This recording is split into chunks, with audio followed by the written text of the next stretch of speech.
Mitsui कहीं नहीं था, पर ये किसी ने नोटिस नहीं किया, ना क्लास फेलोज ने ना ही टीचर्स ने। ऐसे ही समय गुजर रहा था और फिर एक दिन उसकी क्लासमेट चिहिरो उसका नाम लेती है। इस छोटी सी बात पे वो बहुत ही खुश हो गया कि कोई तो है जो उसे जानता है। फिर वो उसे कॉफ़ी के लिए पूछता है। ऐसा मिसोही के साथ पहली बार हो रहा था। चिहिरो उससे हॉबीज़ पूछती है। वो कहता है उसे फिशेस बहुत पसंद है, उसका घर एक्वेरियम से भरा है। मिसोही पहली बार खुल के किसी से बात कर रहा था। वो कहता है वो उसके घर भी एक एक्वेरियम लगा देगा। अब इस बात को 11 साल गुजर चुके हैं। उस दिन के बाद से वो चिहिरो से कभी नहीं मिल पाया। उसकी ज़िंदगी ऐसे ही अकेले कट रही थी, मगर इतने साल हो जाने के बाद भी वो चिहिरो को भूल नहीं पाया।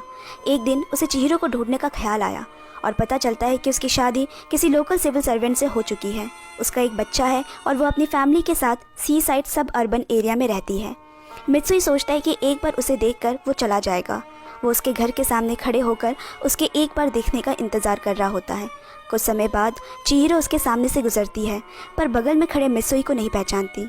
जैसे उसने हंसते हुए चिहिरो को 11 साल पहले देखा था, वो उससे बिल्कुल ही अलग दिख रही थी, किसी बीमार दुबले इंसान के जैसे।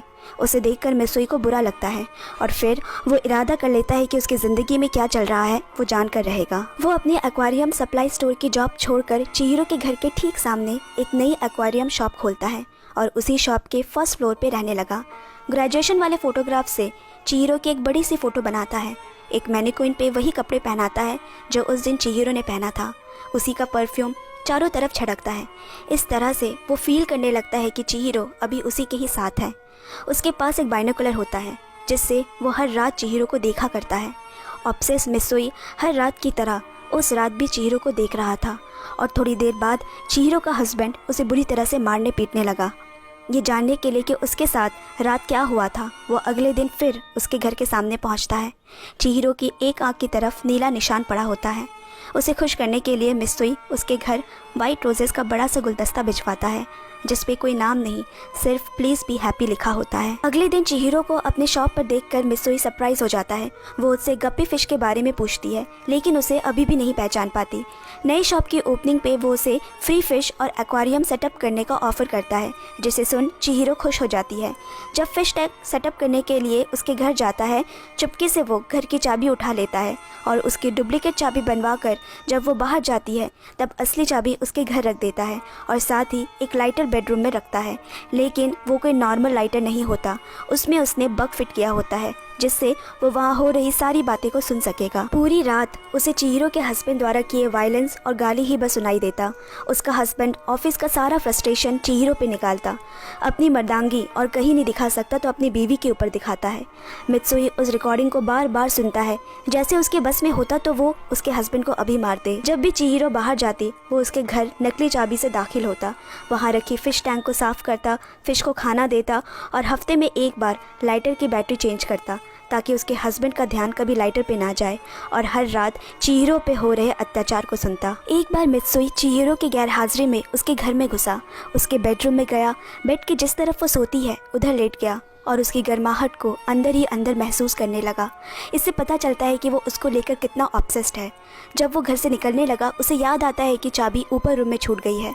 जब तक वो चाबी लेकर नीचे आता है चिहिरो वापस आ जाती है, मगर किसी तरह वहाँ से निकल जाता है। अगले दिन चिहिरो को शॉप पे यूँ अचानक देखकर मित्सुई खुश हो जाता है। वो उसकी फेवरेट कॉफ़ी ऑफर करता है।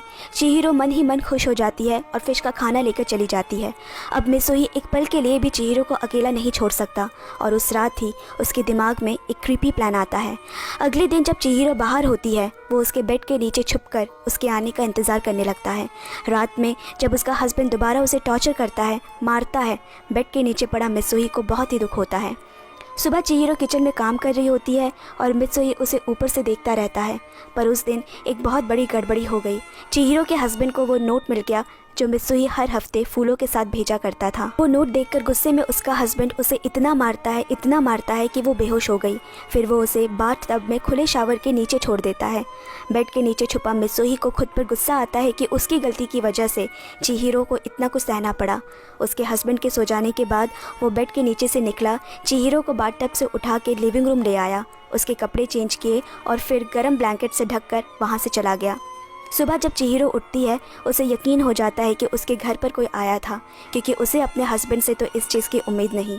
वो कमरे में आके रोते हुए कहती है, तुम जो कोई भी हो, अगर मुझे सुन पा रहे हो तो मेरी मदद करो। मिसोई सब सुन रहा होता है। वो तय करता है अगर उसने फिर से चिहिरो पे हाथ उठाया तो वो उसे जिंदा नहीं छोड़ेगा। अगली सुबह चिहिरो की माँ उसे फ़ोन करके घर बुलाती है, क्योंकि उसके डैड काफ़ी समय से हॉस्पिटल में है। शाम को जब उसने अपने हस्बैंड से घर जाने की बात कही तो उसके हस्बैंड ने साफ मना कर दिया। वो गिड़गिड़ाती है पर तब भी वो हाँ नहीं कहता। रोती हुई चिहिरो उसे थप्पड़ मार देती है। ये बात उसके हस्बैंड को ईगो में लग जाती है और उसे बहुत मारने लगता है। पर्दे के पीछे खड़ा मिसोई की ये सब देखकर भी कुछ करने की हिम्मत नहीं हुई। वापस घर आके मिसोई अपने आप को कुछ ना कर पाने के लिए बहुत कोसता है और खुद को जख्मी कर देता है। अगली सुबह मिसोई खिड़की से देखता है चिहिरो अपने बच्चे को लेकर भाग रही है। मिसोई उसकी गाड़ी का भागते हुए पीछा करने की कोशिश करता है। चिहिरो एक होटल में जाकर ठहरती है और उसके हाथ में वही लाइटर होता है जिसके अंदर उसे वही डिवाइस मिलता है। उसे लगता है ये शायद उसी का होगा जो उसकी मदद करता है, लेकिन इतने में उसका हस्बैंड ढूंढते हुए वहाँ आता है और खींचते हुए उसे घर ले जाता है। घर पहुँचकर चिहिरो लड़ने की बहुत कोशिश करती है पर कुछ कर नहीं पाती और रोते हुए कहती है, अगर तुम मुझे सुन पा रहे हो तो प्लीज़ मेरी मदद करो। उधर सब कुछ सुनने के बाद मिसोई हिम्मत कर इस बार पीछे से चिहिरो के हस्बैंड पे हमला करता है और उसका गला दबाकर मार देता है। चिहिरो उसे देखकर एकदम चौंक जाती है कि जो उसकी मदद कर रहा था वो तो वही फिश शॉप वाला आदमी है, पर अभी भी चिहिरो उसे पहचान नहीं पाई। मिसोई पुलिस स्टेशन जाके अपना जुर्म कबूल करता है, क्योंकि वो चिहिरो और उसके बच्चे को किसी मुश्किल में नहीं डालना चाहता था। यहाँ चिहिरो दौड़ते हुए वहाँ पहुँची और उसने मिसोई कहकर पुकारा। आखिर में उसे याद आ ही गया, 11 साल पहले उसका क्लासमेट मिसोई। मिसोई पीछे मुड़कर मुस्कुराते हुए मन में कहता है, मैं उसे याद हूँ, और यही मूवी खत्म हो जाती है।